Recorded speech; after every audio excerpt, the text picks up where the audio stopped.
Hello दोस्तों, veterans नमस्कार। मैं दीवान सिंह। मैं आपको बताना चाहूँगा कि कल से ही एक मैसेज आ रहा है और कुछ यूट्यूब पर भी उसके वीडियो बन गए। सेवाराम जी ने कहीं मैसेज दिया कि 16/4/2026 की जो डेली लिस्ट है वो आ गई है। अभी तक 6:56 15 तारीख को 14 तारीख को, आज 14 तारीख है, 14 तारीख को अभी तक कोई भी डेली लिस्ट नहीं आई है। अब ये वीडियो कौन बना रहा है पता नहीं। ये नहीं हो सकता कि सेवाराम जी, सेवाराम एडवोकेट इस प्रकार की गलत न्यूज देंगे और ऊपर रेस्पेक्टेड श्री केवी आचार्य जी, एराइज और एआईबी पार्क, इनको ये बताते हैं, इन्होंने लिखा है। उनका लिखने का अलग प्रकार का तरीका होता है। एनीवे, ओनली 2 जजेज will sit in court number 2। ये तो पहले पता चल गया, मिसलेनियस लिस्ट से पता चल गया 2 जज बैठेंगे, क्योंकि उनसे रेगुलर से पहले मिशन केस की सुनवाई होती है, जजों को पता चल गया। लेकिन 16/4/2026 डेली लिस्ट आ गई, अभी तक नहीं आई है। The pension case M Singla will come up for hearing in the regular list. वो सही है, और एग्जैक्ट नंबर 15 तारीख को पता चलेगा। भैया, जब डेली लिस्ट आ गई तो डेली लिस्ट में पता चल जाता है ना एग्जैक्ट नंबर कौन सा है हमारा। मतलब डेली लिस्ट आ भी गई है और नंबर आपका 15 को पता चलेगा। ये कौन सी इन्फॉर्मेशन है? ये सेवाराम जी की इन्फॉर्मेशन नहीं होती, और यदि ये सेवाराम जी की इन्फॉर्मेशन है तो टोटल डिफेक्टिव है, पर है नहीं उनकी। ये किसी ने शरारत की है और शरारत करके व्हाट्सएप पे इसको सर्कुलेट कर दिया है। अभी तक कोई भी डेली लिस्ट नहीं आई है। अब आते हैं दूसरी चीज पे। दोस्तों, आपको पता है कि हम जो वीडियो बनाता हूं, मैं तो जो वीडियो बनाता हूं फैक्ट्स फिगर्स के साथ, स्टडी करने के साथ, और लीगली प्रॉपरली इंटरप्रेटेड होते हैं मेरे वीडियो सारे। अब तक जो सुप्रीम कोर्ट में सुनवाई हुई, अब हम उस पर बात करेंगे, और जो सिनॉप्सिस बन करके गया, क्योंकि धीरे धीरे चीजों का पता चलता है, एकदम नहीं पता चलता। हम ये सीखेंगे कि अब तक जो सुनवाई हुई सुप्रीम कोर्ट में, क्या वो एक सिविल अपील के आधार पर हुई या एक फ्रेश केस के आधार पर हुई। मुझे ऐसा लगता है हम सिविल अपील का केस नहीं लड़ रहे, बल्कि एक फ्रेश केस लड़ रहे हैं, और फ्रेशली हम माननीय सुप्रीम कोर्ट से पेंशन अपडेशन मांग रहे हैं। यह सिविल अपील पर मांगा जाता तो उन तथ्यों का जिक्र होता जिन फैक्ट्स के आधार पर हमारे पेंशन अपडेशन को नकार दिया गया था। उनका तो एक भी जिक्र नहीं हुआ है। न क्लॉज 12 का हुआ है, न क्लॉज 17 का हुआ है, न रेगुलेशन 56 का हुआ है, न स्मॉल कमेटी के एक्सेप्टेंस को, एग्रीमेंट को डिस्कशन माना, उस पर भी नहीं हुआ है, और चलते हुए केस को नजीर बना दिया गया, उस पर भी नहीं हुआ है। वो तो मेन है उसके। जब इन पर डिस्कशन हो जाएगा, जब आप आओगे 35(1) और अमेंडेड 2003 में, और रेगुलेशन 56 पे, जब आपका पक्का होता है अपडेशन।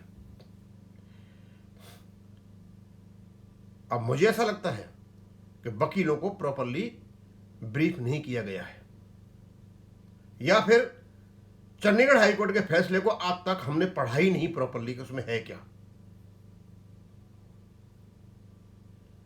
हमने तो जब सुना था लोगों से, चंडीगढ़ हाईकोर्ट का फैसला इस प्रकार आया था कि हम आरबीआई लाइन पर मांगा था, गवर्नमेंट लाइन पर हमको अलाउड नहीं है, ये नहीं है, पता नहीं क्या क्या बकवासबाजी। लेकिन हमारे हाथ जब एक लेटर पड़ा उन्नी कृष्ण साहब का सर्क्यूलर, जो बैंक के सीएमडी को लिखा था, उसमें पता चला हमें कि किन किन कारणों से हमें पेंशन अपडेशन नकारा गया, जानबूझकर। दोस्तों, मेरे बहुत सारे वीडियो बना दिए हैं, और अब बिल्कुल समरी में वीडियो आएंगे उस पर, और सारे वीडियो में सेवाराम जी को भेज रहा हूं, आगे ये जाने, इनका काम जाने, और इन तथ्यों को कोर्ट में लाए बिना आप पेंशन अपडेशन नहीं जीत सकते हो। यदि हम पेंशन अपडेशन का केस हार जाते हैं तो इसका श्रेय केवल और केवल अराइज, एआईबी पार्क, सेवाराम जी, क्योंकि बैंकर्स हैं, इन्हें प्रॉपरली ब्रीफ नहीं किया वकीलों को, और वकीलों की आर्गुमेंट और बहस हो जाएगा। अदरवाइज प्रॉपर तरीके से चंडीगढ़ हाईकोर्ट के फैक्ट्स एंड फिगर्स को सामने रखा जाए कोर्ट के, तो मुझे नहीं लगता अटॉर्नी जनरल तो छोटे हैं, वो एक प्रकार की एग्जीक्यूटिव पोस्ट है। कॉन्स्टिट्यूशनली जो अपॉइंटेड है, जो कॉन्स्टिट्यूशनल पोस्ट है अटॉर्नी जनरल साहब की, वो भी इसको रोक नहीं सकते। लेकिन भैंस प्रॉपर होना, अब मुझे पता नहीं ये क्या करेंगे। मतलब एकदम हर चीज आईने की तरह साफ है। हमारा रेगुलेशन सशक्त है अपडेशन देने के लिए। इसको धुंधला किया जा रहा है केवल और केवल हमारे लोगों के द्वारा, हमारे आर्गुमेंट के द्वारा। हमारे साथ परेशानी है, हम इन पर्सन बहस नहीं कर सकते, जो हम वकील नहीं है। इतना हम जानते हैं कि लॉ क्या है और उसकी जो कंसिस्टेंसी क्या है, उसकी रीजनेबलनेस क्या है, आपस में तथ्यों को कैसे जोड़ा जाए, इतना तो पता है।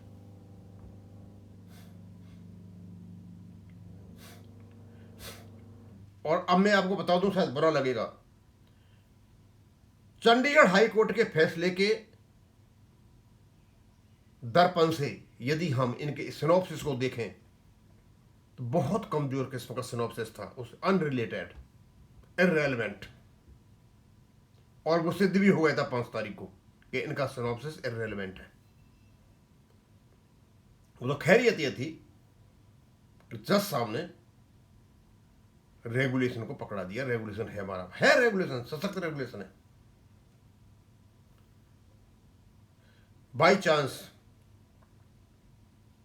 अपोजिट साइड तो लड़ेगी, सिविल केस ही लड़ेगी, उन तथ्यों को लेके आएगी जो वहां पे किए हैं, उनकी काट इनके पास होनी चाहिए।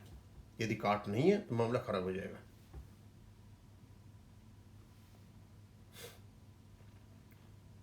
क्लॉज 12 2015 में अंडर नेगोशिएशन नहीं था, उस पर रेगुलेशन बन गया था। क्लॉज 17 के हिसाब से इंटरप्रिटेशन के लिए हाई कोर्ट और सुप्रीम कोर्ट करेंगे, न कि इनको वापस वहां भेजना जहां से बने थे। रेगुलेशन 56 बिल्कुल इनवाइटेड है, डाउट है। स्मॉल कमेटी ने ड्राफ्ट सर्कुलेट करने के बाद और जो मीटिंग की और उसमें जो डिस्कशन किए, वो डिस्कशन मान्य थे, एग्रीएबल थे, एक एग्रीमेंट बना था, एक्सेप्टेड थे, वो भी पार्ट है पेंशन अपडेशन का। चलते हुए केस को नजीर नहीं बनाया जा सकता।